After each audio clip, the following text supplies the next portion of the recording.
The following promo contains clips by artists strange and unfamiliar to some, but not after TV's next big thing.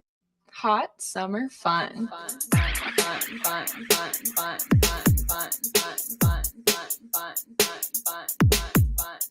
B3CCA. Hot summer fun.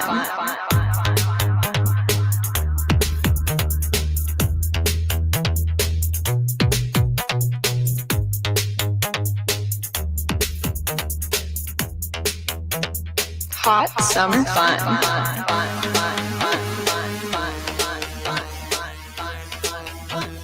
Hot summer fun.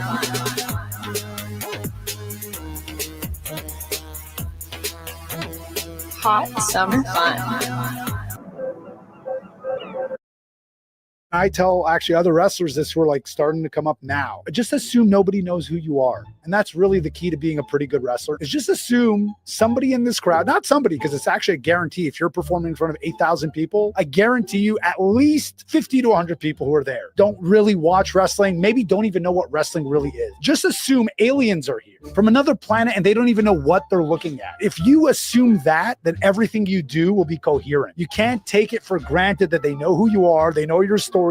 I'm just sitting in the crowd and then you come out and you have to kind of let me know what you're about, right? Yeah, right away. Even for me, especially because I'm on a pretty hot little run as a good guy at the moment, my music will hit and I'll get this really loud, like, ovation. I'm like, wow, they really like me. They know who I am. Yeah, I'm like constantly surprised because I assume 0. And then I have to work to get them to 100. But if we already start at 50, I'm like, oh man, this is going to be fish in a barrel. Yeah, we only got to go from 50 to 100. But my goal is always to get them to 100.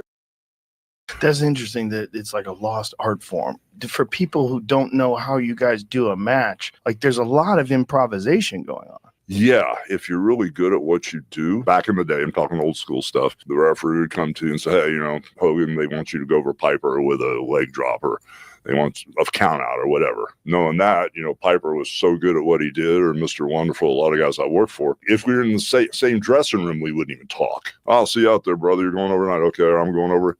It was that good, you know, and the crowd will tell you what to do if you listen. And you guys have worked together so many times.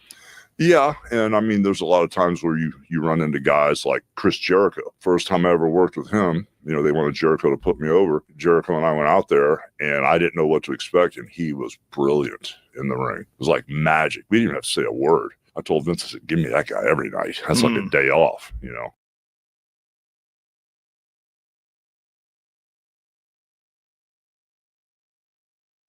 Wow, Kurt Angle. Keep the change. Thanks. Whoa, what's gotten into this pizza? Hey, come on. They square off. Tomato drop kicks. Pepper scoops him into an airplane spin. Big slam.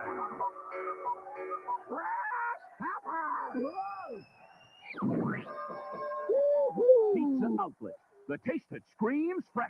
Oh, man, that was beautiful.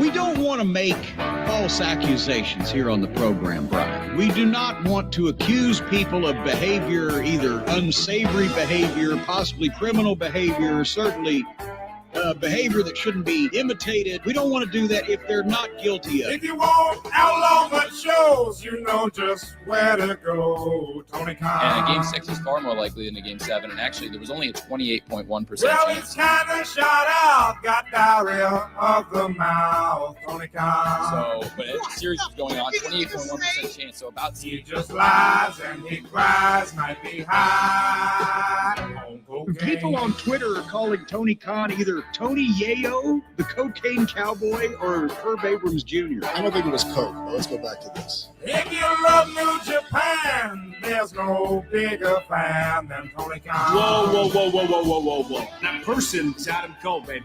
MJF got smart, called him a fucking mark. Tony Khan. I'm not going to cover that one right now. Thanks, Nick. Do you have another question you want to ask? He ain't right, might be high on the cocaine. Yeah, we all have been hired.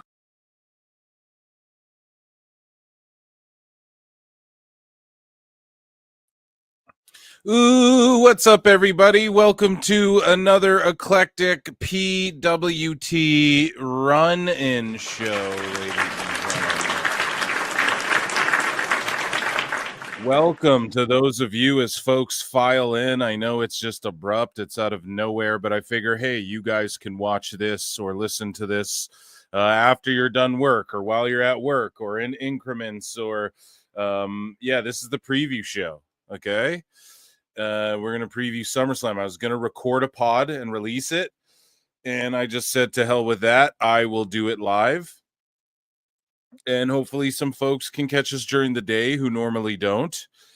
And if not, you can just catch it later because this will just be up everywhere. And this is the SummerSlam 2025 preview show. I am excited to talk about night one and night two of SummerSlam. You guys see we have both cards pulled up here. I have the matches broken down into nights, night one and night two here, August 2nd and 3rd. I will be live for both nights. Pardon me. Sneeze, sneezies, blessies, blessies, chat. Yeet. Yeah, thank you. Can I get a yeet, ladies and gentlemen? So we're going to talk about SummerSlam, man, and I'm excited. And I told you guys yesterday during the live show, if you tuned in last night, if you haven't, go and check out the live show I did last night.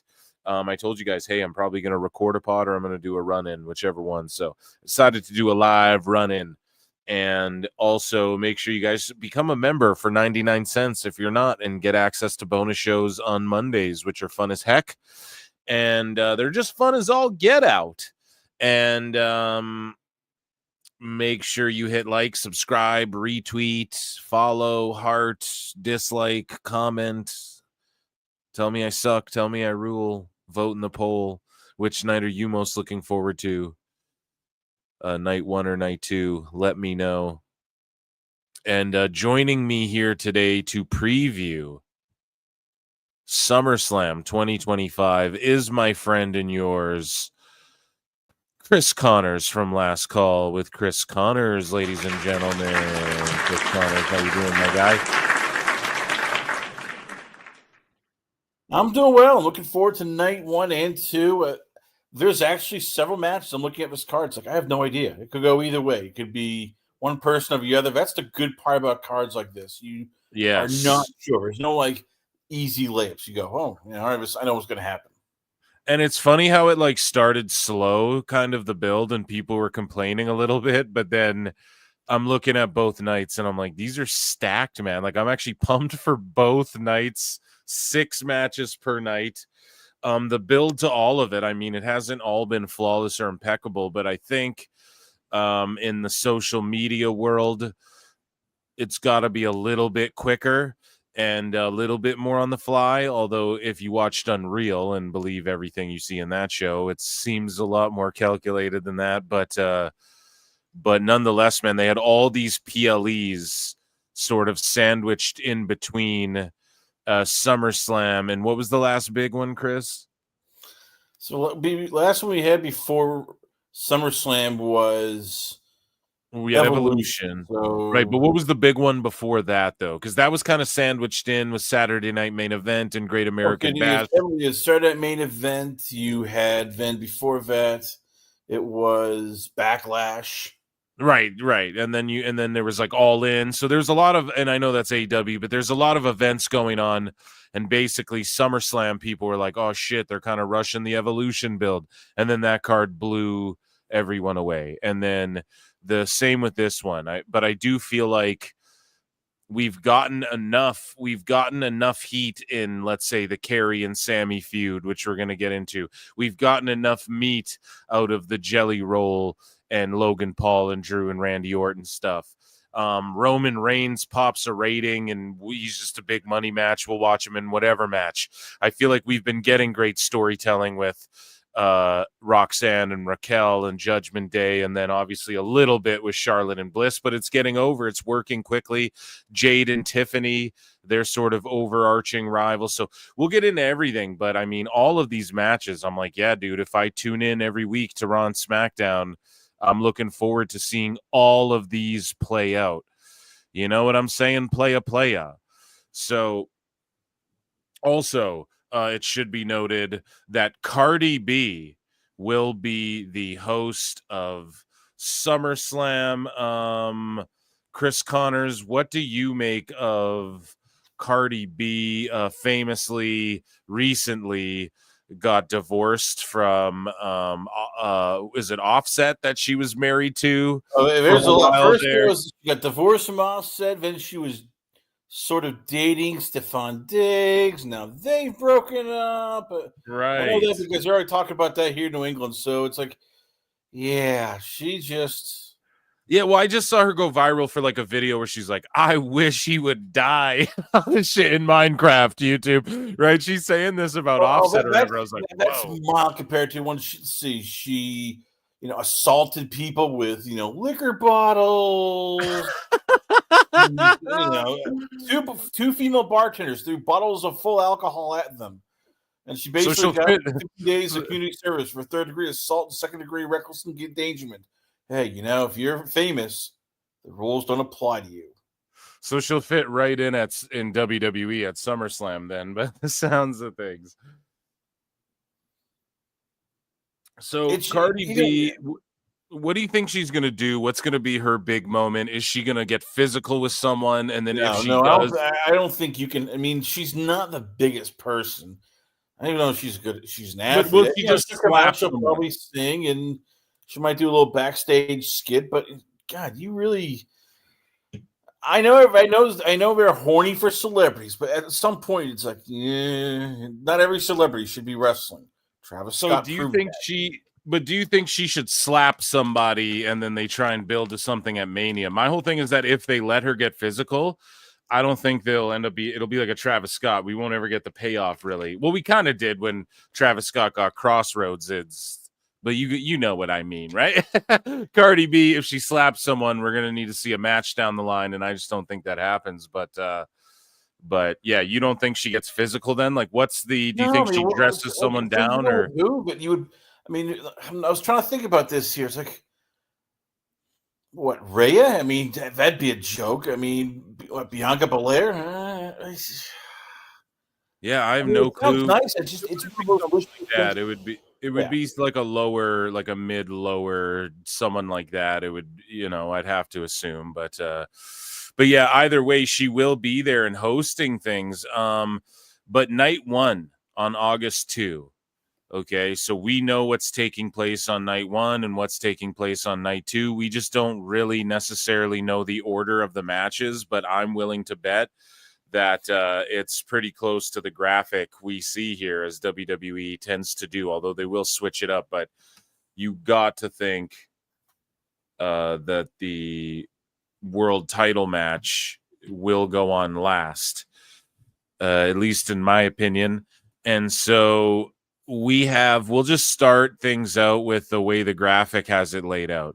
So Sami Zayn versus Karrion Kross. Now, Karrion Kross, they're saying his deal's up in August. He hasn't re-signed anything. I heard that, he's been, they've been talking and his demands or the things he's hoped for have been met, but he's gone publicly and been like, oh, we haven't been offered anything. We don't know. But at the same time, that could be him just working for all we know. Kross isn't one to fucking stooge to the sheets and all this shit. So to me, I think he will get re-signed, and I think this match will be telling. If he gets a win, okay, he's primed to get a push, I think. And I'm hoping that's what happens. The crowd wants him. I don't think, when Ricochet was about to leave WWE, there was no clamoring oh, we need Ricochet to stay and all this shit. With Karrion, though, people love this guy. They're getting behind him. I just don't see WWE not keeping him around. And there's some people speculating that possibly like the Righteous could debut and help fuck Sami over. But I'm with you, Chris. I know what you're gonna say. Like the roster's too bloated. I'm honestly with you, but I would mark out for that. But yeah, I just don't see like, hey, we can't bring the Righteous in now. The tag division's already, they're finally kind of getting the SmackDown side sorted out. The Raw side is just a mess. But maybe, hey, maybe they win the titles and sort it out. Who fucking knows? But all I'm saying is this. Kross, Sami, no outside Righteous bullshit or anything. My early pick, guys, I'll be live Saturday and Sunday. I always lock in my picks on right before the show goes on, okay? But as of right now, I'm going with Karrion gets the big win. Maybe Scarlett does some cheap shit, or maybe like Kross, or maybe she doesn't, or like Kross stops her from doing some cheap shit or something like that. He gets a big win. Everyone's like, oh my God. And we start to see Kross finally like get some big wins under his belt, because they're kind of doing this thing where Sami's not 100% either, you know, and then this will mean he gets the best of the trilogy. Now, what do you think, Chris? Do you think, first off, do you think the build to this has been good? Because I think it has been. I just think because Kross is naturally over and Zayn is super over, and so it's just a match. It doesn't need much there when it, like, other than the fact that Kross has been stalking Sami for a while. But have you liked the build-up, and do you think Kross pulls this shit out in the end and finally starts getting his push?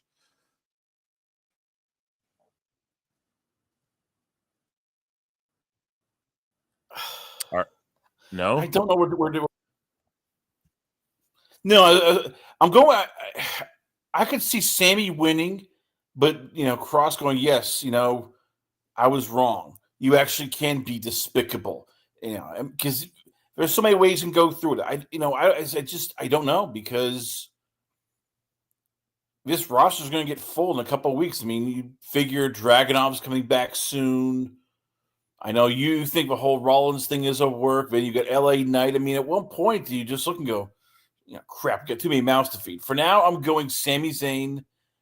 I think we'll see a darker sort of version of Sami this match, and maybe it's Sami trying to find himself. Like, all right, who am I really?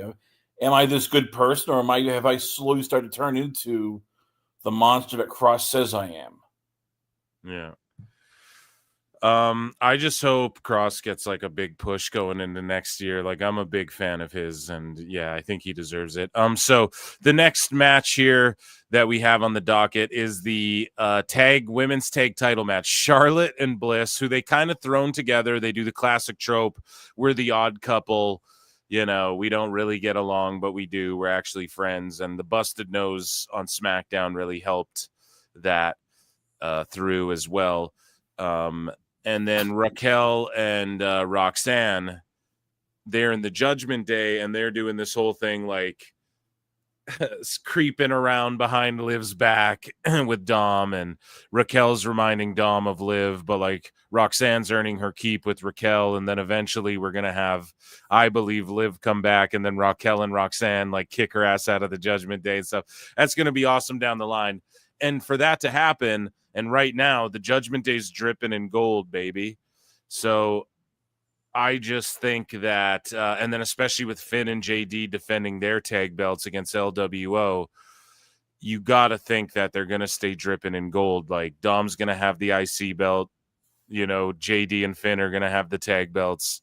And then these, you know, Raquel and Roxanne are going to figure out a way to keep the tag belts as well. Now, does that mean we get a super quick split between Charlotte and Alexa where one of them turns heel? Or do you think they jumble the tag belts around? Like maybe Charlotte. I think they're jumbling with tag belts. This is the one match I'm like, all right, they're pulling the trigger. They're giving Charlotte and like they'll give them to Charlotte and Alexa, and then like in a month or like 2 weeks, they'll give them back to Raquel and Roxanne or whatever. I don't see it. I mean, because all of a sudden this thing is taken off. I mean, they've said that they compare it to Rated RK Bro, where, you know, the plan was, all right, maybe you do a tag match and then they feud, and now all of a sudden people are like, yeah, we really want Alexa Bliss versus Charlotte Flair, and it keeps both of them out of the title picture. It keeps both of them fresh while they're not just, you know, they're on SmackDown, but you keep them away from Julia, you keep them away from Tiffany and Jade. You're not just going, all right, yeah, we're going to regurgitate, and all of a sudden people start going, oh, I don't like this here. Let's just turn Charlotte heel. No, let's just put Alexa Bliss back in Wyatt 6. Like, this has given them sort of a new life, and I like it. This is the odd couple. So they should win the tag belts, you think, here? My whole thing is like, okay, who does Charlotte and Alexa face? Now, I know that that's always a problem in wrestling. Like, who do they face next? But really, though, the only thing that would make sense is like a rematch with Roxanne and Raquel. Which you can do. I mean, you still have, the Chelsea Green Secret Service. I mean, WWE, they can just throw people in there. Well, let's do Nia Jax and, Candice LeRae as a tag team. Hey, you know what? Let's do, the Kabuki Warriors. So, hey, you know who's not doing anything here? Let's do a wild thing. Enemies become frenemies. Lash Legend and Nia Jax. They'll eventually become friends because they're beating each other up. We can throw them. I mean, that's what WWE does. Just grab two women. You're a tag team. Yay! No, you're absolutely right, man. It's wild how, side note on NXT, it's wild how. Better yet, Phil, they might pull a trigger on your idea. They bring in the Tonga Twins. That'd be awesome, dude. Bring them in, man. They just did a Tonga Twins. They played all the Tonga Twins matches on Roku. Listen, dude, NXT side note, it's crazy how Jakara Jackson, like Mara Sade, got released, and then Lash Legend stole her hair, dude. I couldn't believe that. I was like, damn, that is nasty work. Anyways, yeah, dude, my pick is, I think, the Judgment Day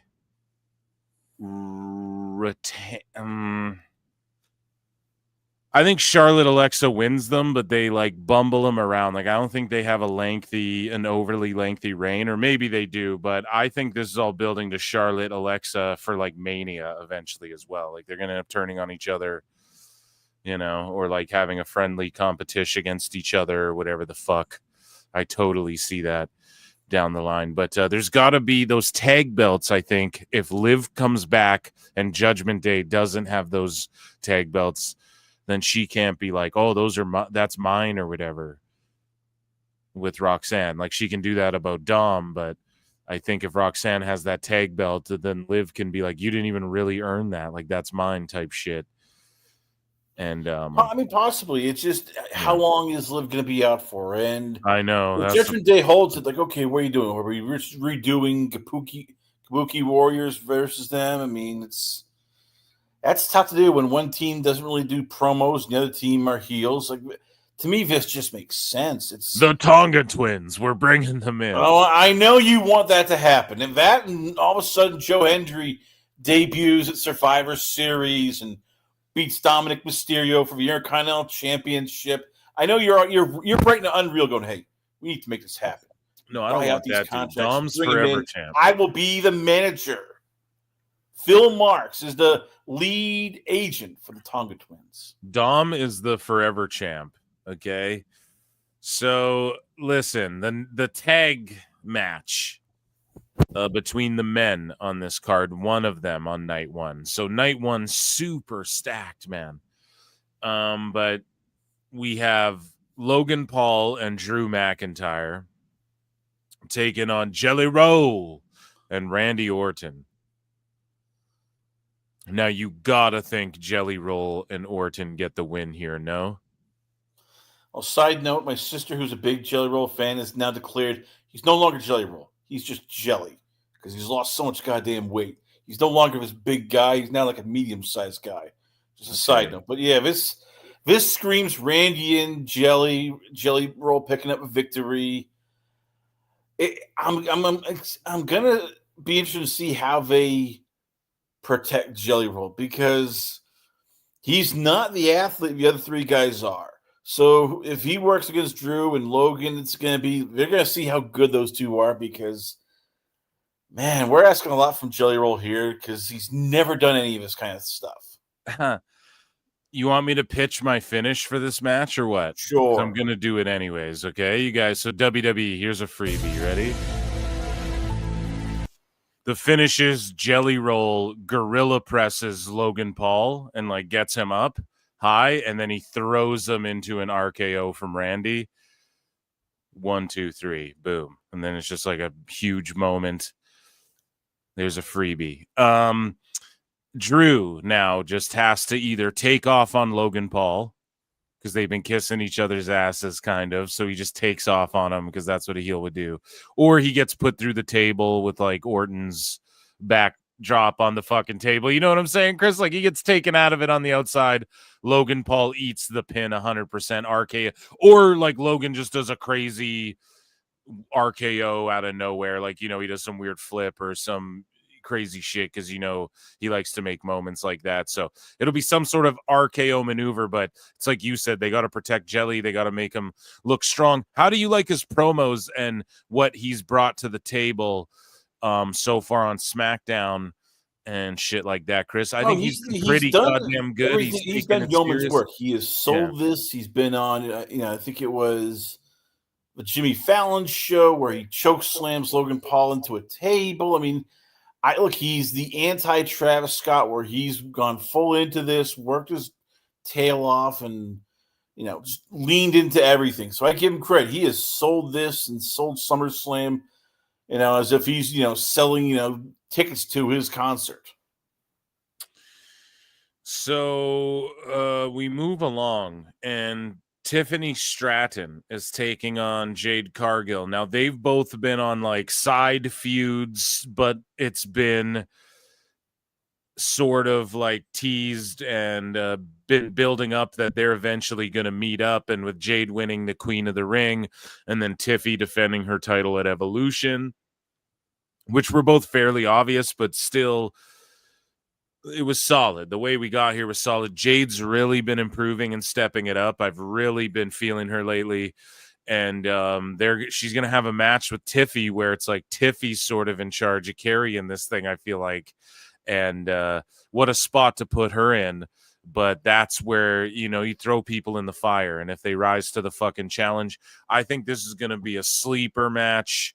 It's going to be better than I think we're like on paper. You're kind of like, oh shit, I hope this match goes down without a hitch and all that. I think it'll be better than we're anticipating. I'm not saying it's going to be like a show stealer, but it's going to be a sleeper match that we're all talking about. And, you know, Naomi, everybody thought like Naomi would cash in and get the women's title off of Tiffy, but then she got the world title instead. So that was a little bit of a swerve, right? So I have a feeling like I don't think they take the strap. I'm saying everyone's going to defend. Maybe that's not the right way to look at this, but it's the way I'm going to look at this. I don't see them taking the title off Tiffy, and there's an alliteration. Except so how do they protect Jade? Like, Jade? What's that? When do you pull the trigger, Vin, on Jade? Because they've invested big money into Jade.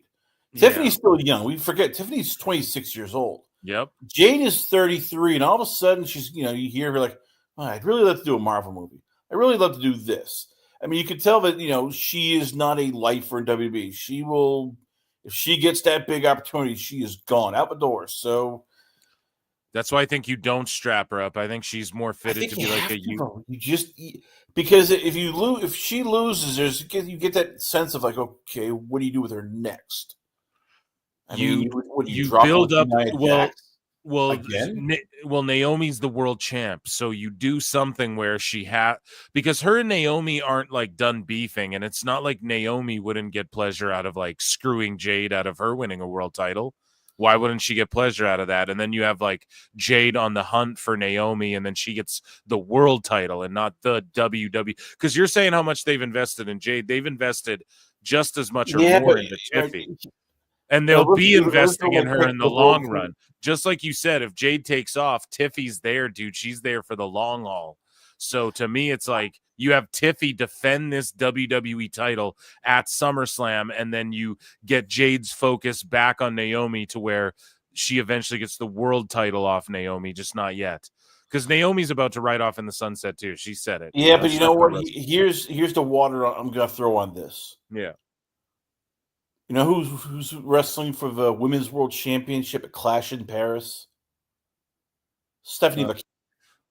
Yeah, so, again, I get it. You know, it's like, but you can tell Stephanie Vaquer is going to get the rocket put on her, and they want her to be the future. So, again, I can easily see Jade beating Tiffany. Tiffany goes back to being a heel, which I think she is not a good babyface. She just doesn't know how to do it. I think she's a heel, and she's like Charlotte, Flair. I don't think she could pull off a babyface if you tried, but she's a great heel. So you lean into Tiffany, then going back to full-on heel. Jade and Tiffany, work another, work a long program, and you get Naomi and Stephanie Vaquer, and W gets its new shiny international superstar. See, I think Stephanie, I don't think Stephanie gets the title yet. Because I think Stephanie will get like the IC and the US title and all that shit before she becomes world champ. Because again, she's a long-term investment. I just imagine this though.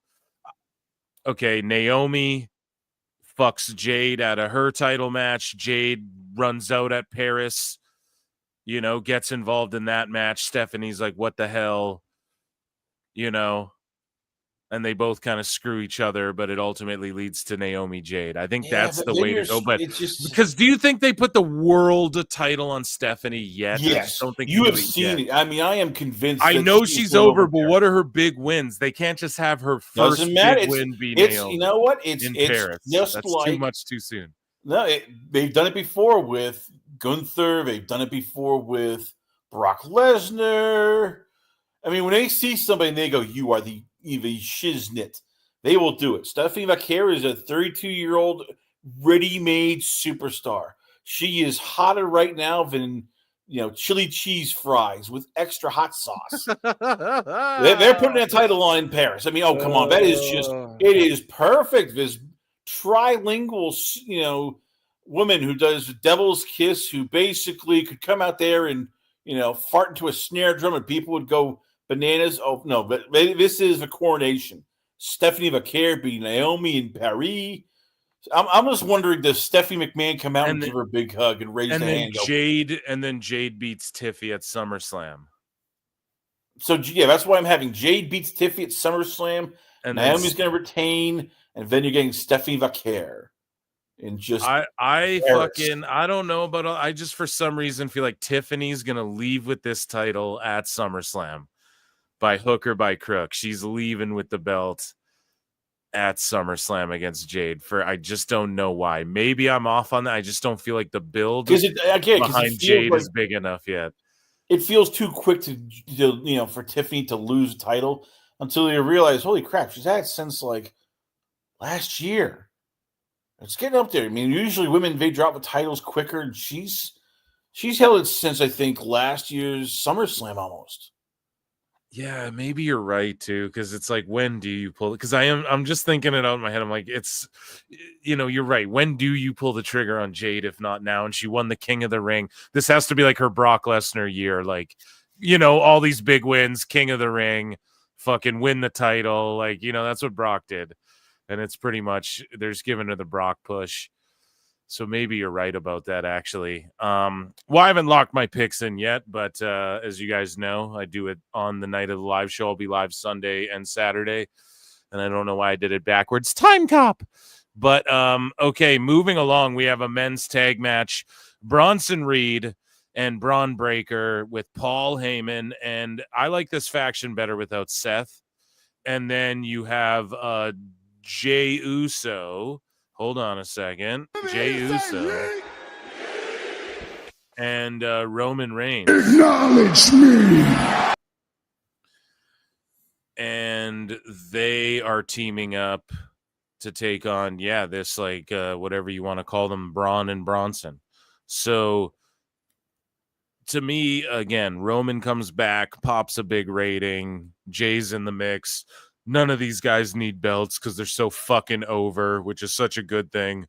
Roman's not even like the main event. He's the co-main, and he's okay, but he's still so goddamn over, and he's popping ratings, but he's okay, like playing his position on these cards, and you love to see it. Now, this tag match, I mean, we're going to see the spears and the big fucking moves, the running around the ring spear, and there'll probably be run-ins and schmazzes and this and that. And if there isn't, okay. But I could totally see there being some bullshit during this match, or at least some carnage. Like someone's going through an announce table, or maybe a couple, a tsunami's going to fucking... something's just, there's going to be wild shit in this match. And there's going to be like spears galore from Jey and Roman and Braun Breaker. Who's going to win this? I almost feel like you have to give Bronson and Braun a win, a big win, to like really establish and get this faction over and shit. But do you have Roman lose at SummerSlam, bro? I just don't know. Oh, if hell that's no. the No. move. And they've been getting destroyed. Yeah. Like they've been getting destroyed on TV. So it's like you can't have them get destroyed on TV and lose at the pay-per-view. So Roman's going to show up. It's going to be a big babyface win. But then what is this faction? This fucking Seth faction, to me, this whole thing has been, I don't think what they hoped it would be. I don't know. Like the fans react to Heyman because he's so over. The fans love Breaker. Bronson Reed's awesome. Seth is like whatever. I don't even mind when he's not there. But ultimately, man, I just don't know if this was the move from Jump Street. And I don't really like the whole booking of this whole fucking faction so far. And if they take the L here, it's kind of just like, so whatever. They're just like what they were before this faction, mid-card guys on Raw. So... yeah, this match is whatever. I mean, I'm always one's up for my tribal chief. I'm always fucking down. And I'm not hating on this match by any means, but it just does nothing for me. Really, story-wise, I'm just going to be there to pop and go, ooh, ah. You know what I'm saying? So... yeah, it's... Look, in a perfect world, Braun Breaker spears Roman Reigns, gets the win, and we start the march to Braun Breaker WrestleMania 43 World Heavyweight Champion. But I don't see Roman's not going to lose in a tag match in this year, and I don't see them doing it to Jey because Jey is still over as Rover. This feels like, Bronson Reed is there to eat the pin. Jey and Roman, celebrate to the crowd, and this is my one caveat with Triple H. Like, you got to start pulling the trigger on the younger guys, whether it's Carmelo, whether it's Braun Breaker. Like, you got to start elevating them because this is becoming just everybody feels like, all right, we're just no longer a big deal because, well, okay, we'll kick the can down the road. We'll pull the trigger later on, and it's like, no, you really have to because this roster is old, and you got to start looking at like, okay, we need to start elevating guys who are not over 42 years old. Yeah. So I'm going to just say like babyface party win, like you're saying, Roman and Jey, they just yeeted out at SummerSlam. Then we get presumably what is the main event of SummerSlam. This is a big one. People have been anticipating this one since Punk's return to WWE, essentially. A dream match, Brian. We have Gunther taking on Chick Magnet Punk, dude. This is a crazy fucking match. Like, I'm such a big Walter mark. I never thought we'd see, first off, like Walter as Gunther as like one of the greatest world champions you could argue in the history of WWE as far as like how legitimate his title runs have been and like how he only has a few losses in WWE to super high profile names. Well, maybe not super, right? But who's he lost to? Like Sami and Jey, I guess. Like Jay's a huge fucking name.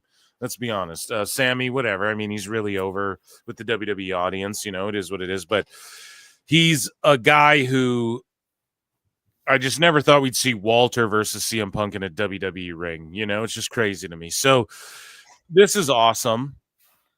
I'm marking out for it. They're going to put together a great match. They both understand psychology. There's going to be a lot of selling, some good submission holds. If we're going with the babyface Yeeta Mania win, blah, blah, blah, my whole thing is this. does Gunther just get a win over Punk? I just feel like that would be fucked. You have to, because then Punk, well, I don't know. Let's really break it down here. Has Punk lost all of his big matches? I don't know. Since his return, I don't know about all of them. He beat Drew. I think Seth, though, is going to poke his nose. Like, I think he's going to cash in on either Gunther or the next night even on Cena. I think they're going to sort of gauge how the fuck, because they have to turn Cena face as well. So I think everyone's anticipating, oh, Seth gets involved in the Punk match, but what if he gets involved in the Cody Rhodes Cena match on night 2, which we'll talk about. But either way, that's looming, right? The Seth Rollins cash in. I want to hear your thoughts. What do you think, man? Does Gunther just beat Punk clean? Like he beat Goldberg clean. He's beat a bunch of people clean. Unfortunately, yeah, because and I know people tease it. Triple H has a female muscle fetish. No, Gunther is a son that he never had, and he just loves him. Gunther. I mean, God damn it! I am sorry, I am not a Gunther fan. To me, he is the love child of Dan Severn and Lance Storm. They had a baby together. That baby grew up in Austria. The guy is just milk toast. He doesn't, he's one of the worst king of the rings. Just did not like that crown. Like, no, screw this. Threw it away. God damn it. But WWE almost never has him lose. I mean, he's lost so far on the main roster. What? Twice? No, 3 times. To Cody, to Sami, and to Jey. And so, unfortunately, I don't see them taking the belt off with Gunther that quickly. What if Punk wins it and then Seth shows up and fucking stomps Punk and then wins it from him? Or I know you think that, but the way they, if this was just a worked injury, man, they just took LA Knight and just took a dump on him and threw him in the trash. Like, we have not seen LA Knight since this. Yeah, but that's how you work it. But I hope probably Seth is not as badly injured, but from what we've seen, it ain't good. So I don't think he's coming back for a bit. So, but that's how you work it, though. That's how you work. But you know what? Then explain to you the whole Saturday Night main event, because that looked like hot trash. It made nobody look good. No, but explain to me this though. So let's say LA Knight and Seth Rollins had their full match at Saturday Night main event. So then Goldberg would have got cut off mid-match then, because he got cut off before his speech and he was all mad about that. So let's say Rollins and LA Knight went their full match length.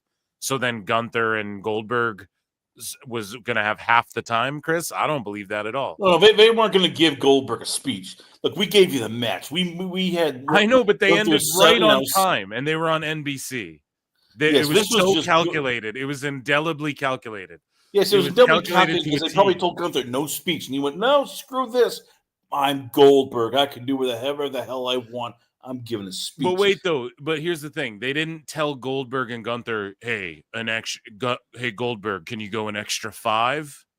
They're not going to do that to Goldberg, man. Seth's and LA Knight's match went like 3 minutes, and then the injury fucking happened.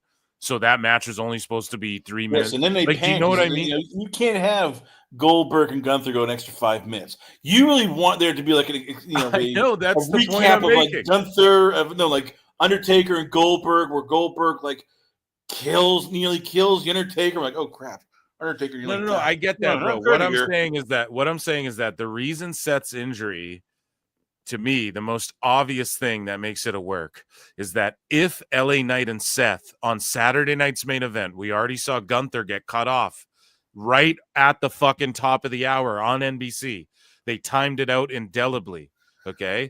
If Seth and LA Knight wrestled, let's say that match was supposed to go 15 minutes, 10 minutes or whatever the fuck, 13 minutes, then that means what then? Gunther and Goldberg, they had to add time onto their match.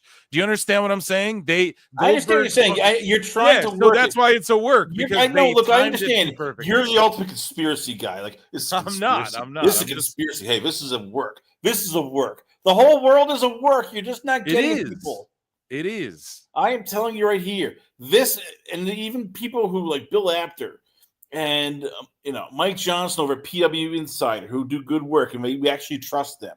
They have said this is not a work. He got injured. We're not sure how long he's going to be out for, and I know everybody hopes so. No, he's going to run in, but yeah, I'm I don't sorry, know, man. I hate to be the one that poo-poos on your Christmas, people, but no.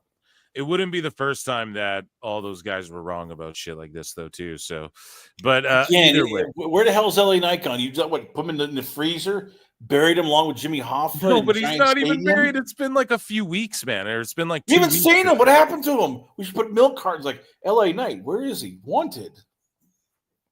No, I get that, but that's how you sell it. Yeah, but that's how you sell it. That's how you sell it. What, sell the LA Knight just one event, all of a sudden, oh yeah, we were forgetting about him. Ooh. Not even, no. I understand here. You're trying to make sense of all this. Sometimes crap happens and you roll with it. It's not make sense, man. It's what fucking pro wrestling is and what they've been doing. They've been working everyone a bunch, man. They've worked and people sometimes it's not a bunch of times with shit. Jacob Fatu wore a boot. His leg was fine. All that shit. It's happened. Yeah, but so they didn't many take times. Jacob Fatu like off TV for a long time. They didn't say like 2 weeks. Yeah, crap. Jacob Fatu is going to be out for a long time. He was off TV for like a week, and then he mixed a week. it up. Yes, it was like a week or two. We knew right there, like, oh crap. They didn't like stop the match and go, hold on, crap. We need to help him out. Like he was able to walk out on his own. Seth Rollins couldn't walk out on his own. I get it. Look, sometimes the dirt sheets actually are right. Like when they said, Rock's not wrestling at WrestleMania. And we all went, no, he is. It's a work. It was true. Rock didn't show up for WrestleMania. He went, no. Rock is too busy for Phil Marks and you wrestling fans, you silly little wrestling fans. Rock is now 3 steps ahead of everybody. This is performance. So I'm calling it the same thing here. Seth Rollins, he's going to be out for a while. I think it's just going to be a clean Gunther win, and we might see CM Punk slowly turn heel where he just goes, I'm trying to be the good guy. It's not working. I got to go back to being the old. He's not going to turn heel. Here's the thing. It's it's like a WrestleMania level event this year too. So we're going to have some shit that we're like, oh my God, both nights where we're like, holy, what the fuck?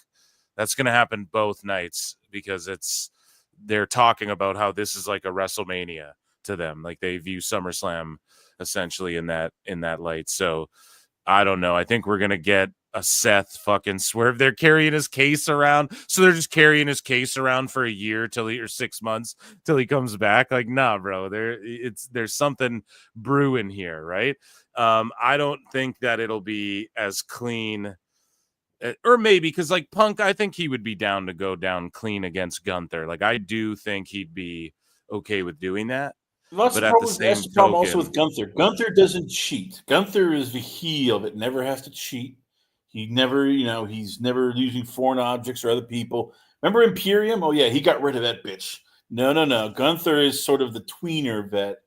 But he'll capitalize when people, because sometimes people will mix it up like outside the ring or people will run in and he will capitalize on that though. Like he's done it. He's capitalized on like people hitting the ring post and shit like that. So I'm just saying, man, I can see Seth stomping Punk and then Gunther doesn't need a pin and that's how you keep him strong.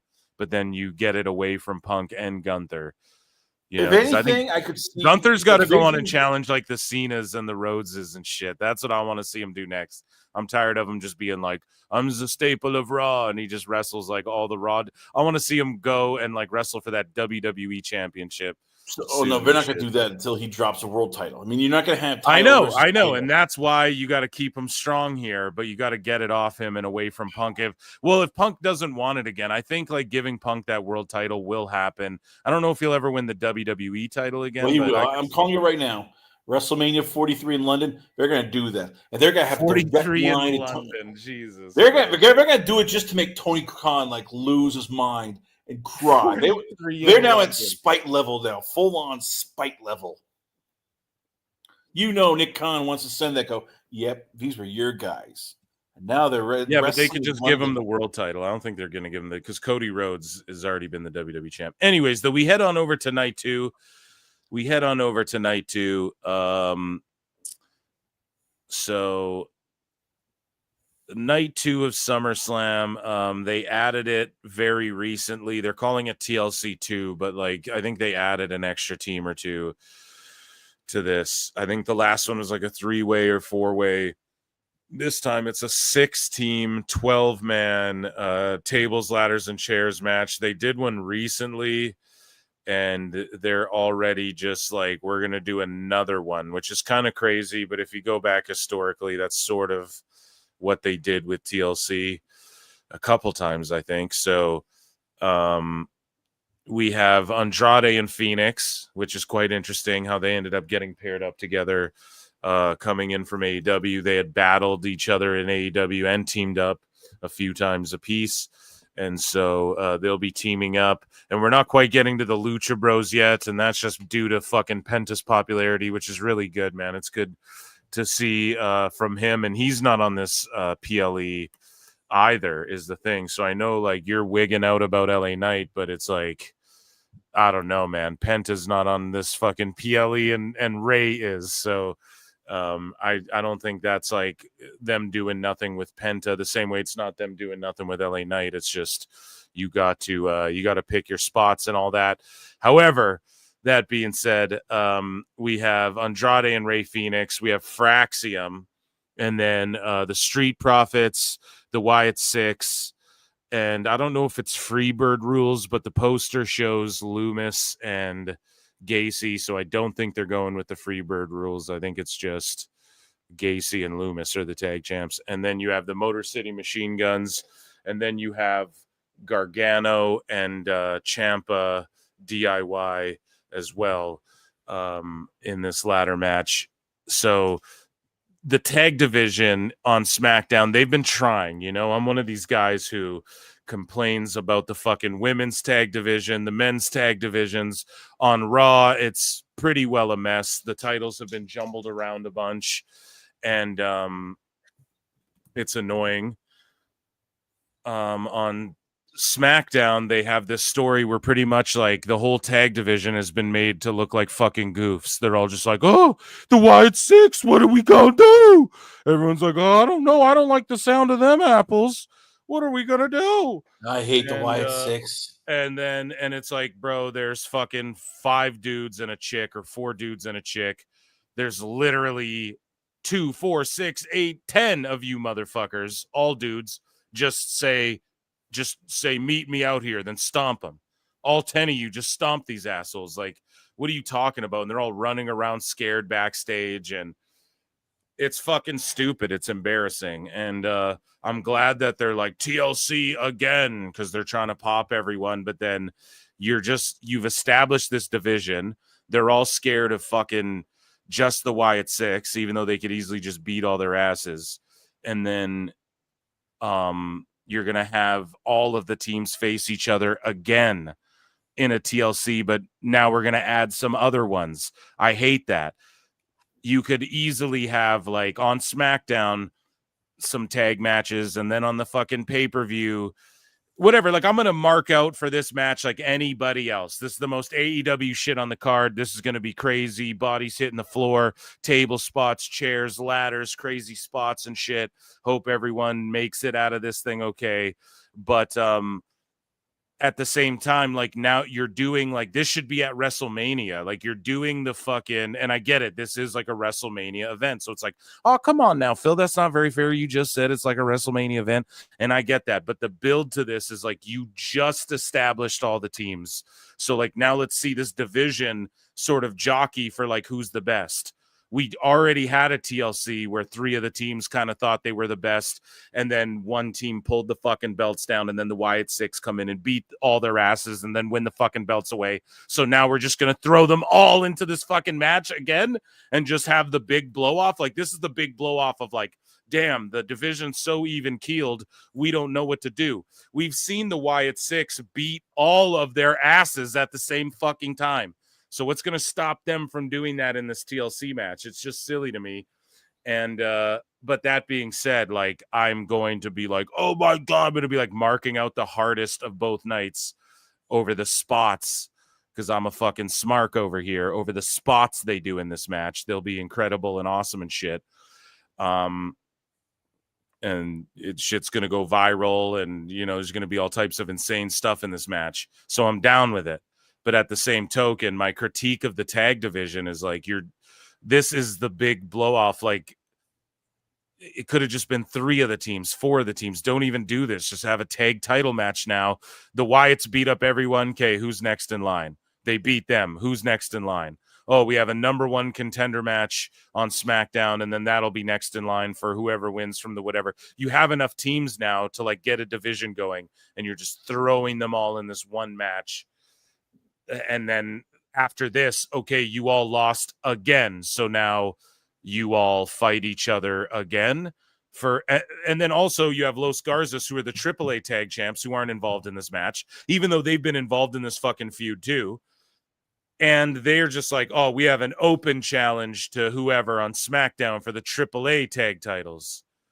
So it's getting very AEW-ish in the tag division on SmackDown, and they tried to do something there, but I don't know, man. They could be doing a lot better, in my opinion. However, I am looking forward to this match.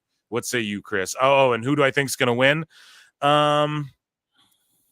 I just think the Wyatt 6 pull it down. Like, they just won them. So do they jumble the belts around already? I don't fucking know, man. I'm going to just say Wyatt 6 defend them. Yeah, it's going to be the Wyatt 6 defending them, retaining. I hate this stable. If I don't like Gunther, I truly despise the Wyatt 6, and I get it. This is, you know, you're honoring Bray Wyatt, you know, who was beloved, you know, in WWE. You know, his passing was tragic. I get it. They're going to do horror stuff with this, but it's literally like, you know, you do this. It's like going to Macbeth, and all of a sudden you get fart noises during the performance. That is what the Wyatt 6 are. It's just. It's the silliness of, oh, they're all scared of these 4 guys because they're supernatural. And, oh, please stop. God damn it. Stop. You know, it's almost, I almost wish they would do like drastic things, whether it's break up, you know, Street Profits and let Montez Ford thrive as a single star, or, you know, literally anything. Even you know, have DIY split up something rather than just, oh yeah, all 4 of these tag teams got to be in there and be feared of the Wyatt 6, and then I think we could see that, though. I think we could see the Street Profits split up in this match. I do think that could happen. I just, here's a problem. And Montez Ford has talked about that. He does not want to leave Dawkins behind, and I've dealt with this with MMA fighters. You don't fight teammates. It's like you become family, and you don't want to screw your family over. I mean, you literally talk to Montez Ford, and Angelo Dawkins is basically as close as he is to a brother if they were, you know, blood. That's how tight they are.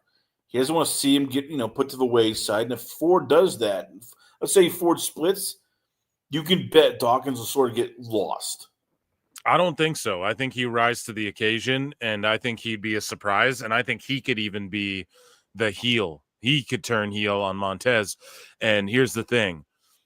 Someone needs to tell Montez, bro, you are going to elevate him if you guys do a good program against each other. It'll only elevate him as well if he can run with the ball on his end. So I think that could totally happen. I don't see Machine Gun splitting up. I don't see DIY splitting up. Maybe Phoenix and Andrade. I could see maybe them, like Andrade turning on Phoenix type shit. But yeah, I just think Wyatt 6 are going to retain. I've harped on the tag divisions enough. For the Intercontinental title, we have Dominic Mysterio versus AJ Styles. I think AJ Styles is going to lose to Dominic Mysterio at SummerSlam, and we're all going to be like, what the fuck? because he's there for one more year. So you just got to stack up. It's like you said, Chris, they got to start pulling the trigger on some of these younger guys, and you got to start stacking up wins. So like if Breaker pins Roman, I'll be delightfully surprised. If Dom pins AJ, even if it's cheating, I will be happy with that. And I think Roxanne Perez helps him Liv Morgan style get a win over AJ, and him like grab her hand or carry her like the way he'd carry Liv or something. Like I could see them getting like a more intimate moment sort of publicly that can't go ignored, that Dom can't really play off. But she's going to help him get that monkey off his back, which is AJ, who's been like stalking him and trying to get this title shot and blah, blah, blah.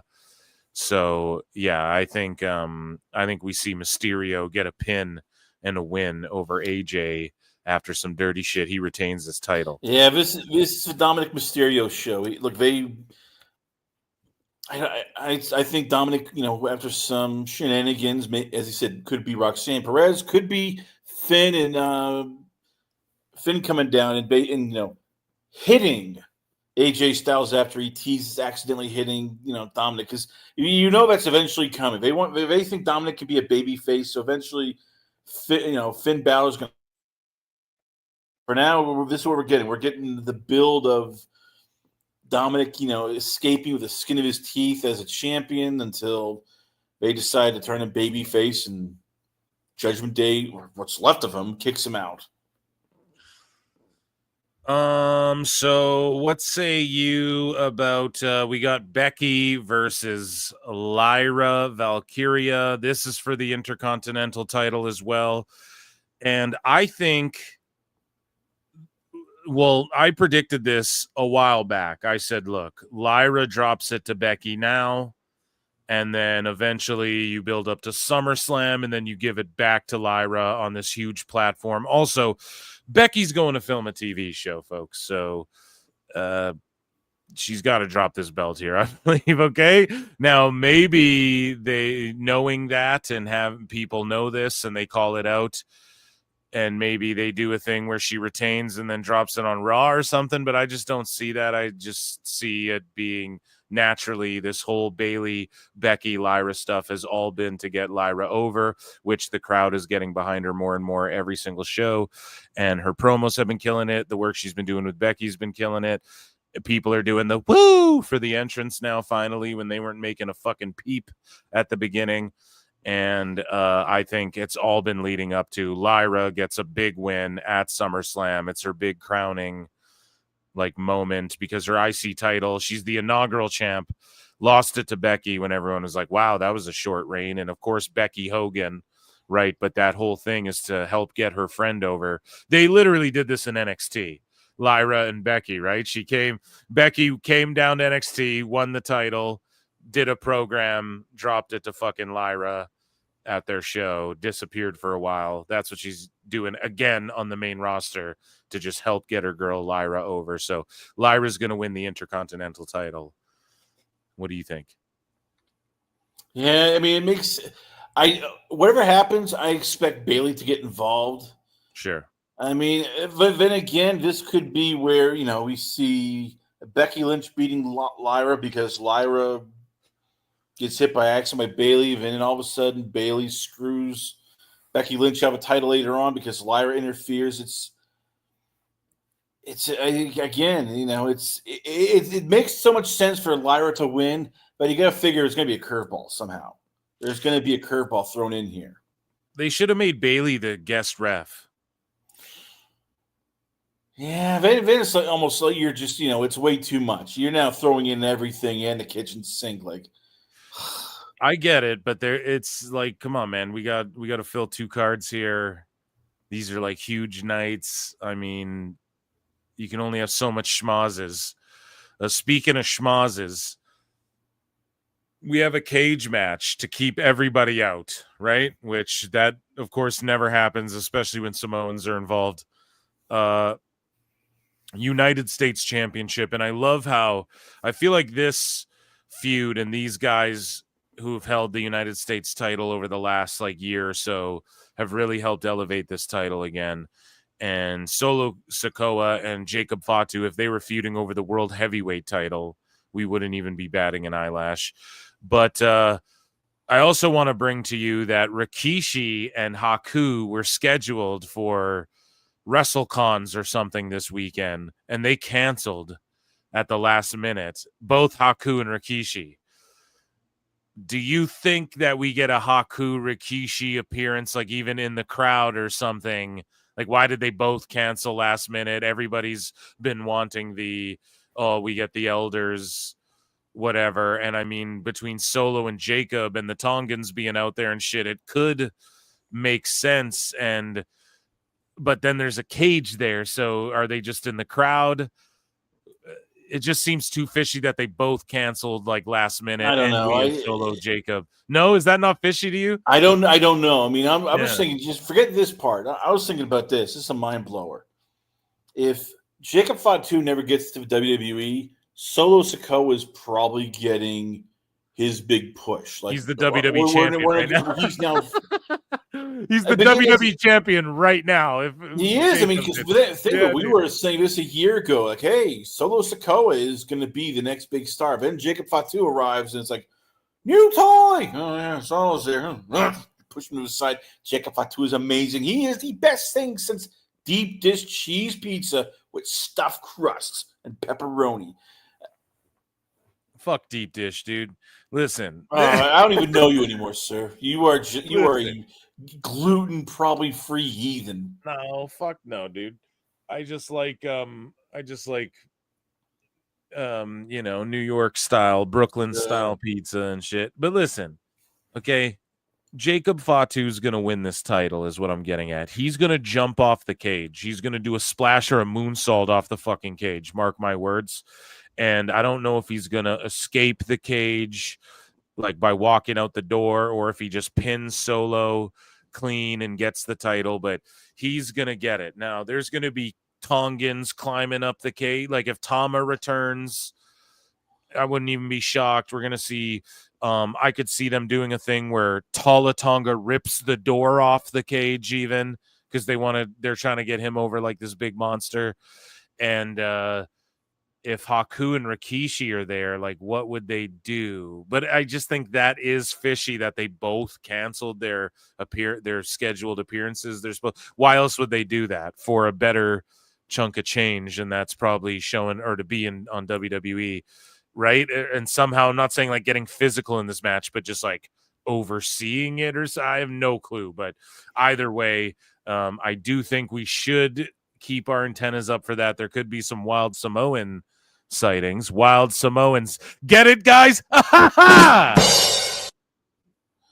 I was saying this. You're going to hate me, but I think Solo Sikoa is retaining. Wow. There's just too much meat on the bone. If Jacob wins, then all right, what do you do then? Do you do a trilogy? Do you do a third? I mean, you can, because I'm guessing this will be the blow off for War Games, because they're the only super group right now in WWE. So yeah, that's it. That's what we're getting, unfortunately. Well, I don't know. I just feel it's SummerSlam. Jacob's your big guy, like you said. He's your big star that you're building. You just get him the big win at SummerSlam. He gets his U.S. title back, and then you do the trilogy, and then Solo can win it back, or Jacob wins, or whatever. Down the line, ultimately, I think what we're gonna see is Tala versus Jacob, and then Jimmy Uso's involved in this in some way as well. So he's gonna come to get Jacob's back at some point. I could just see this divulging into. Do you think what do you think War Games is this year? Do you think it's Solo and his guys against Jacob and his guys again, that sort of bloodline? It's the only thing that makes sense. What else do you do? I mean, because there is no other super group. I mean, there's none really on Raw except for two-man trio. There's no baby faces, in terms of super groups. This is it. I mean, I'm even having trouble putting all right, you're gonna do a Wins War Games. Okay, how the hell are you gonna pull this off?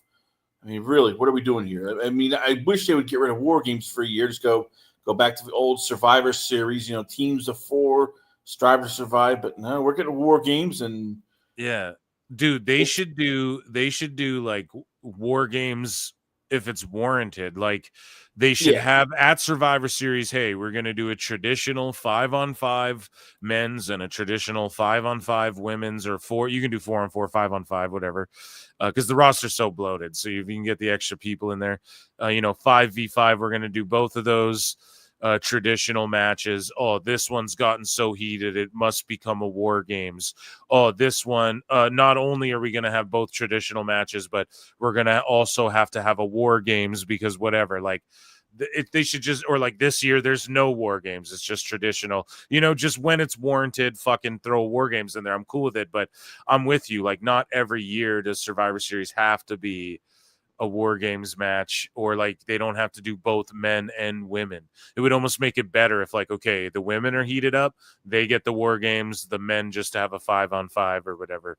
I think that would be more compelling. But yeah, I just see Jacob leaving with the title, and this is like another crowning moment, because the Wyatts are really healing, so I think they retain. I think Dom retains as a heel, so I think Lyra wins.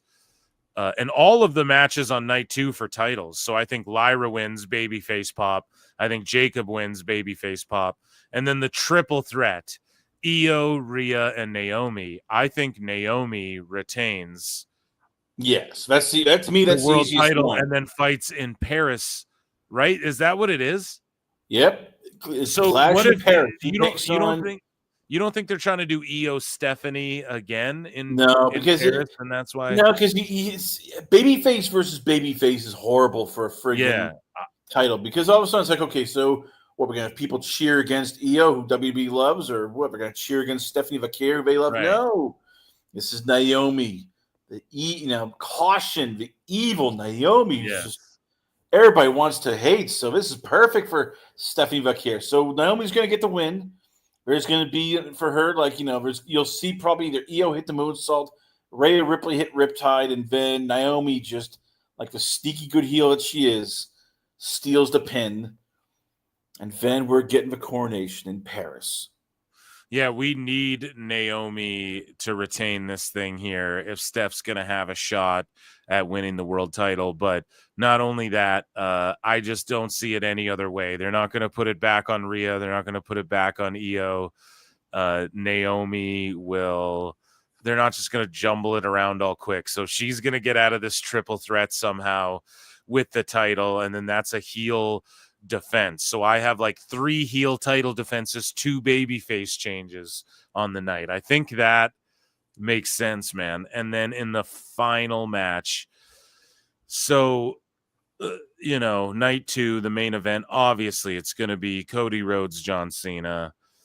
I wouldn't be fucking shocked if a Wild Rock or someone wants to stick their nose in this bullshit again. After watching Unreal, I'm like, damn, dude, they will just call The Rock and be like, yeah, sure, come on in, if he wanted to, or whatever the fuck. If he calls them, they'd be like, yeah, sure. Now, I'm not saying that's going to happen. I don't want that to happen, but for some reason, I don't think this just ends all clean and willy-nilly. I think we're in for some shock and awe. Something is going to go down. Again, where's our truth been at? Is he, is he even a part of this anymore? He's just whatever. People can't complain. You guys got his job back, so no complaining. I can complain. I wanted him gone. I was ready to go. Yep, it's time to let our truth go. No. Well, you're complaining for a different reason. Just a lot of people cried that he got fired, even though they didn't give a fuck about him when he was on the roster. And then he gets his job back, and then they're crying that he's not being used. And it's like, well, they gave him his job back, and they're using him the exact same way they were before. So what are you guys crying about? Anyways, though, I'm crying about Damian Priest. You talk about a guy a year ago was world champion. Now it's he's feuding with Aleister Black. Wow. Dude, if I'm him, I'm like, what the hell did I do wrong? The names that aren't on this PLE, that's why you brought up LA Knight, and you're like, well, what's up with him? I'm not worried about him or Black or Priest or I'm worried about Priest. A bunch of these names, dude, that are just like they're so stacked. These rosters are so fucking stacked. And that's why I get worried, because you sit there and it's like eventually if you're not in the loop, you can get lost in the shuffle and you start going, crap. Yeah. Oh, yeah. Just with all of this expansion, I just don't think they're too terribly worried about what they can do with a lot of these guys. They're expanding, but they're expanding like Mexico. So I don't think Damian Priest wants to go, yeah, we're going to put you in AAA. What? No, it's not. They're not going to do that, right? But it just gives, like, for Los Garzas, you guys can go to AAA, right? Hey, Dragon Lee, we don't even have a spot for you in the LWO. Go to AAA. You know, hey, Dom Mysterio, you can work both. Once you drop that IC belt, you'll be the AAA mega champion and go to Mexico for a while, and we can rotate you in and out of the territories. I just see it all going back to how it used to be. I don't Ultimately see that. with the global expansion, because Europe's next and all that. But that aside, and Australia, I think, is going to be a big player and shit too. But that aside, listen, we have this main event, Rhodes Cena. Now, Rhodes has been saying, like, oh, I got a few more years left as a babyface. And I don't think they'll cut it off. Well, I don't know. I didn't think Cena would turn fucking heel when he did, but I did. Cody Rhodes, they're gonna switch him heel, I think, sooner than what he's alluding to is what I think. I think he's like, oh yeah, a few years, we're gonna ride. If you just watch Unreal as well, so whether that's a work or a shoot, the way Triple H and Cody Rhodes talk about it, they're like, we're just gonna ride it until they fucking turn on me, and then that's when I'll kind of turn type of thing. But then in interviews, he's like, oh, we got 2-3 more years, I think, blah blah blah. I think that's all kind of being put out there so we don't ever think he turns. And I think it comes sooner than later. Now, does it happen at SummerSlam? I don't know, but Cena's been teasing going face again. He's listening to the crowd. He showed it 2 or 3 times now where he's actually listening to the crowd again and giving them what they want. And of course, they're going to flip him baby again before all's said and done. Now, is SummerSlam where this goes down? Like, I see something big happening at this event, but I could also see Seth maybe cashing in on this match instead of the Punk one, because everybody anticipates he'll fuck with Punk. But imagine he cashes in on this, and he's a bit of an arbiter of turning John Cena fully face as well, while also turning Rhodes maybe heelish a little bit. Because here's the thing too, we got to point. You're making this very complicated. No, I'm not. No, I'm not. No, it's pro wrestling. No. It's pro. It's no. Chris, stop. Chris, stop. It's no. Chris, stop. It's pro wrestling. So this isn't that complicated. It's very easy. Yes, it is. You're making it complicated. This is no, I'm not. We're just talking about if either person were to turn, or if Seth Rollins could be the catalyst to that. And I'm explaining. They've been planting seeds this whole time, right? So Cody Rhodes has been doing heel shit for a long time now.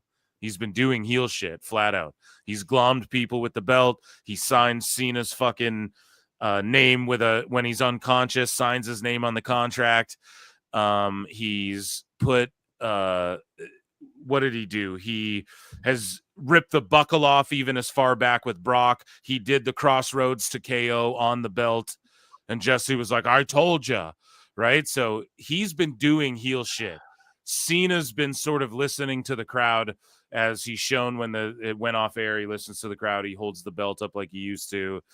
He second guessed, listened to the crowd. He didn't glom Rhodes with the belt, and then Rhodes, glommed him or whatever. So I don't know if it's going to happen here, right? But I think Seth could be a factor in maybe moving that along, because I just don't see this being a straight up, like, what do they do? Just rely on the ref bump again? I think that'll be a part of it, but I just don't know if this is going to, this won't be a clean wrestling match. There's going to be some shenanigans that goes down in this rematch, obviously. So whether that's a big return, a cash in, a crazy ass heel turn we don't expect, something, there's going to be something I feel that blows us away and leaves us all going, holy fuck, I can't wait for Raw tomorrow. And maybe even a Kevin Owens return, although his neck is fucked, so I don't think that'll happen. But look, here's a simple, something crazy. I'll give you a simple one. Drew McIntyre starts interjecting himself, because he's been dropping breadcrumbs of, hey, look, John Cena, I'm not a big fan of his. Cody Rhodes, I want that title, and he's been that loyal, good soldier where it's like, hey, we're Punk's winning the feud. Hey, look, Damian Priest is winning the feud. He's been the one guy over the last 5 years who hasn't been injured, worked through the pandemic. God damn it, he worked with Madcap Moss of all freaking people. Eventually, you got to give him his due. And with Cody, maybe not, being around here for long term. Because remember, he has that whole big movie coming out, Street Fighter. Him and Roman both got cast in it. This might be the time where you inject, Drew McIntyre, and either he's the guy who retires John Cena at the end, or we get, dare I say, crown jewel. Cody drops the belt to Drew McIntyre, and Cody goes away for a couple months so he can do his movie. Right, and I'm down with all that. Like, I get what you're saying. Here's my only thing is that Drew, he interjects, and then, he interjects and Claymore's both guys or something sweet, but Seth has the fucking briefcase. So if he cashes in, he gets the title away from Rhodes and Cena, and then Rhodes can go do his fucking movie. Roman doesn't have a title. He's part-time, and then Cena's part-time as well. And then you have Seth with that WWE title. I mean, that could be the whole angle they're going with as well, right here at SummerSlam. There's going to be something crazy, blows us away, unexpected. There has to be. So I just think that, and I don't think Seth's really injured the way, I don't fucking think he is, man. I think it's all been a work. But maybe I'm wrong. Who knows? I'm intrigued, though, one way or the other. It is going to be a schmozzy finish, though. It won't just be a clean wrestling match. Unless it is, and then, Rhodes kicks Cena in the balls this time and then gets the win, and then we're all like, what the fuck?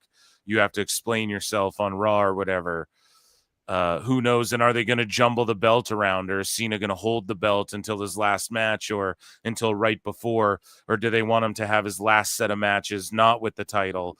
That'll all be answered after SummerSlam. But yeah, I'm predicting, I don't know.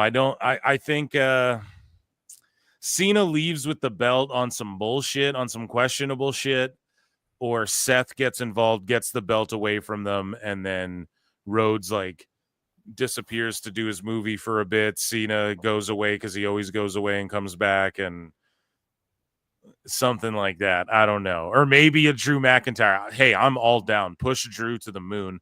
And I agree. He could be the one to retire Cena, even though he's getting up there in age. Not hating on his age or anything like that, right? But it's just like you said, the roster's older. But with Drew, though, he doesn't have the money in the bank or anything. So just because he shows up, Claymore's guys, and then that aligns Rhodes with Cena, it's a DQ. They're not going to end SummerSlam on a DQ. I'm calling right now. Cody Rhodes winning the title back. We get, one more sort of rematch, and then we get with John Cena babyface turn, but everybody wants, and who knows? Maybe you'll get your wish. The Rock comes back, and we get Cena and The Rock one last time in Australia. No, I don't want that. I don't want that. I don't want that. I don't want Rock to come back. Yeah, you do. You want The Rock to come back. He's a deep-fried Twinkie that you say you don't want, but you really want. No, I really don't want him to come back and do shit anymore and fuck everything up again. I just hope he stays away, and if he shows up, it's in a final boss capacity, but he's not trying to set up matches. He can just get in a power struggle with Triple H. Unless that last match is Rock Triple H one more time, and that's not going to happen because Triple H, he doesn't have a good ticker.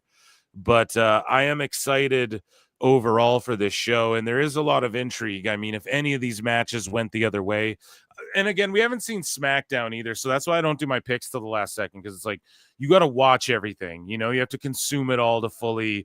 We don't know what happens on SmackDown. Someone could get a beat down where it's okay, there's no way this guy loses or whatever after that or whatever the fuck. So I'm excited, but yeah, I think that Seth is, if he doesn't show up at SummerSlam, then I'll let go of the fucking injuries of work. But if I just have a feeling we're going to get some crazy ass moment to end this whole thing, man. It's a WrestleMania, but it's not really WrestleMania. So they can do some wild shit before they get into their playoffs, quote unquote. And yeah, which night are you most looking forward to, Chris? Like, are you Night like, one, man? to me, night one is where I think we'll see a lot of changing of the guard, and we might start seeing either are they going full in with the youth movement, or do they go nostalgia with Punk? I'm equally pumped for both. I gotta be honest though. On night 2, we have a TLC match, a cage match, Dirty Dom, and Rhodes Cena. And we get EO, who's like one of the best in the fucking world. But again, we've seen this iteration of matches a few times, so I'm not overly like, oh, Rhea, EO again, Rhea, EO, and Naomi again and shit. You know, I'm not like overly clamoring for that, but I think night 2 I'm most hyped for because it's got the most gimmick matches, pal. But I am on night 1. I'm extremely looking forward to the main event, Gunther versus CM Punk.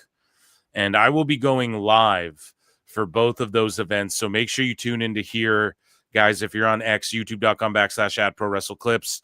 I'll be going live Saturday and Sunday for SummerSlam. So make sure you guys stay locked in here. Make sure you follow my buddy Chris at Last Call with Chris C. And follow him on YouTube as well. And I want to thank you, Chris, for coming here and arguing with me and deliberating over SummerSlam and all of that. Round of applause for Chris Connors coming through. Is there anything else you want to plug, bud? No, just lastcallpodcast.com. We might have a big surprise coming on next week where I'll tease. I can't confirm it yet, but we're the Terminalist, Dark Wolf. We might be having some people from that show stop by, so keep your eyes peeled because we might be having some big celebrities come on next week or so. That's awesome. Yeah, you always get big name fighters and stuff like that coming on your shit. So everybody make sure you check out Chris Connor's show, and I'm over there talking shit some of the time. And I appreciate you all for being here. This has been the SummerSlam preview show. I will see you all on Sicko Saturday, and then again for Sunday school, SummerSlam weekend. See you in the Upside Down, guys. Peace. Can you give me a beat? Like subliminal, lyrical, rap megastar, cynical. Here's Johnny Cornette Lamar, Jungle Jack, son of a TV star. Who the fuck do you think you are? I'm hearing those jungle drums. Used to hang around with chimpanzees. What is his gimmick? He's a homeless bum, poo flinging, swinging in the trees. He's going to sit in one of those little kid seats. Jungle Jack wanted to use broken glass, real glass. The medical staff said, we don't think you ought to do that. This is where this fucking clown's head's at. Lil Jack got his panties in a bunch, so it was brought to CM Punk. He said, we don't do that on Saturday night. They're going to Wembley. He grabbed him by the goozle pipe. Real glass. You dick lick. He did not punch a person. He choked one little nitwit. Curly-headed, entitled little prick. What you think he was going to do, dipshit? Ride me a river. Mine for wrestling of a slug in a sewer. You're not a TV star. You're tired. What the fuck? He looks like a minor.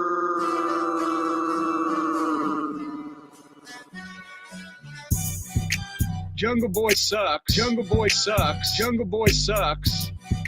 Jungle Boy sucks. Jungle Boy sucks. Jungle Boy sucks. Don't run your fucking yap. Don't fuck around and find out. Jungle Jack, what, you gonna do something about it? Yeah, apparently. Oh my God, he grabbed me. Tony ended up firing his biggest star. Punk should send Jack off a Christmas card. Look in my eyes, what do you see? CM Punk to the WWE. What's Jack Perry gonna fucking do? Tony, fire the fucking little goof. Arrogant knob, indie nitwit. Here's your contract, Jack. Rip, rip, rip. Tony went, he made me mad. Send him another check, but don't let him come back. Jungle Boy sounds fake and like a dork. Runs and hides because he doesn't like to talk. Homeless Jack living in a box under an overpass. on cocaine, shot into space. Jack is slapping himself in the face. He's ready to get butt fucked by Sonato, the Cucamonga Kids, Mr. Okada, and the independent legal team. They get through a bucket of Vaseline. Hey, Scapegoat, Nanny Goat, Billy Goat, Rick. Hey, Sweet Chin Music, you're a fucking kid. Hey, he caused the thing with CM Punk, which he did. Hey, this place is a joke, you're a clown, and I quit. Hey, he's got very feminine hips. Hey, he might look good in a bikini, bitch. Hey, Jesus, I'd want to snatch him around the neck. Hey, bland, boring, mumble mouth dreck. Hey.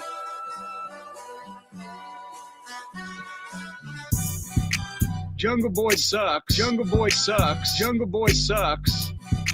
Jungle Boy sucks. Jungle Boy sucks. Jungle Boy sucks. Look at all this shit that he directly caused. Punk doesn't have to put up with these children anymore. Hey, hey, hey, hey, scared for his life. Hey, hey, hey, hey, scared for his life.